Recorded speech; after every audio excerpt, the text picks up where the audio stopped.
आप सभी को मेरी तरफ से बहुत बहुत शुभकामनाएं। मैं धन्यवाद देता हूं कि आपने अपना समय निकाला और मैं आपका ज़्यादा वक्त नहीं लूँगा।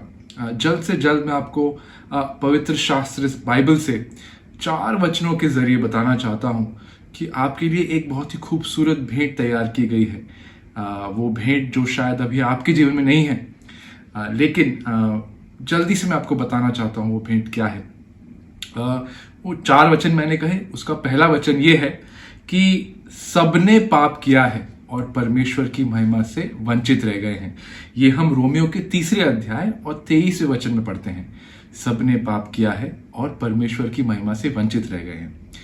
अगर आपको लगता है कि आपने कभी पाप नहीं किया है तो आप वीडियो यहीं पर छोड़ दीजिए, आपको आगे देखने की जरूरत नहीं है।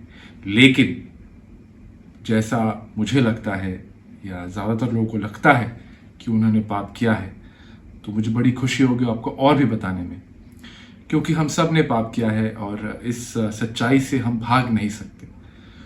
तो आप वीडियो अब भी देख रहे हैं, मेरा ये मानना है कि हम सब ने पाप किया है, आप भी इस बात को मानते हैं।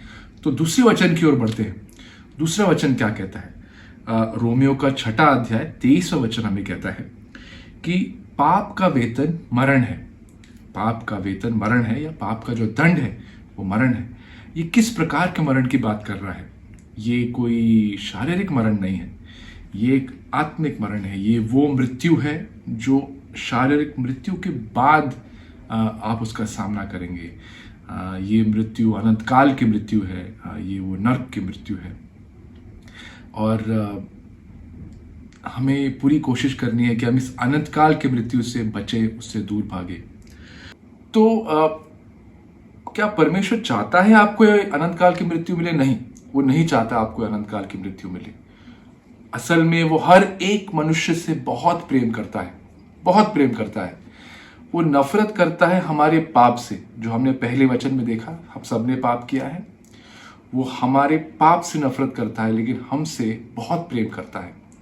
लेकिन हमारा परमेश्वर एक पवित्र परमेश्वर है और हमें हमारे पापों के साथ वो स्वीकार नहीं कर सकता। हाँ, हमसे वो प्रेम जरूर करता है, लेकिन हमारे पापों के साथ हमें वो स्वीकार नहीं कर सकता। तो हम पापी मनुष्य हैं, वो एक पवित्र परमेश्वर है। तो हम दोनों के बीच में एक रिश्ता कैसे तैयार हो सकता है? क्या हो सकता है? मैं आपको अब तीसरे वचन के पास ले जाता हूं। तीसरा वचन है यूहन्ना 3 अध्याय 16वां वचन, और वचन कहता है, क्योंकि परमेश्वर ने इस जगत से ऐसा प्रेम किया कि उसने अपना इकलौता पुत्र दे दिया, ताकि जो कोई उस पर विश्वास करे उसका नाश न हो, पर वो अनंत काल का जीवन पाए। तो परमेश्वर ने हमसे इतना प्रेम किया कि उसने अपना इकलौता पुत्र दे दिया, जो प्रभु यीशु मसीह है, ताकि हम में से जो कोई भी उस पर विश्वास करे, जो कोई भी, उसका उद्धार होगा, उसका नाश नहीं होगा। और यही पूरा करने के लिए प्रभु यीशु मसीह संसार में आए।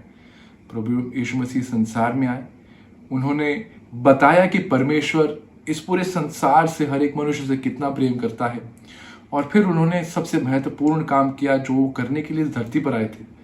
उन्होंने आपके और मेरे पापों के लिए अपनी जान दे दी, कलवरी के क्रूस पर अपनी जान दे दी, बलिदान दे दिया। उसके मरने से हमारे पापों की क्षमा हो गई है। उसकी उस मृत्यु से, लहू के बहाए जाने से, उस बलिदान से हमारे पापों की क्षमा हुई है। और प्रभु यीशु मसीह ने अपने प्राण तो दिए हमारे लिए, उसको क्रूस पर चढ़ाया गया, उसे दफनाया गया, लेकिन तीसरे दिन वो फिर जीवित हुआ। वो जीवित हुआ और आज वो आपके साथ एक रिश्ता बनाना चाहता है। वो जो उद्धार उसने तैयार किया है आपके लिए और मेरे लिए, वो आज आपको देना चाहता है। तो ये जो सुंदर उद्धार है, ये एक नया रिश्ता है, ये जो अपनी पवित्रता वो हमें दे रहा है, उसे पाने के लिए आपको क्या करना होगा? क्या आपको कुछ देना होगा? क्या आपको कहीं जाना होगा? आपको कुछ करना होगा जो बहुत मुश्किल है, कठिन है?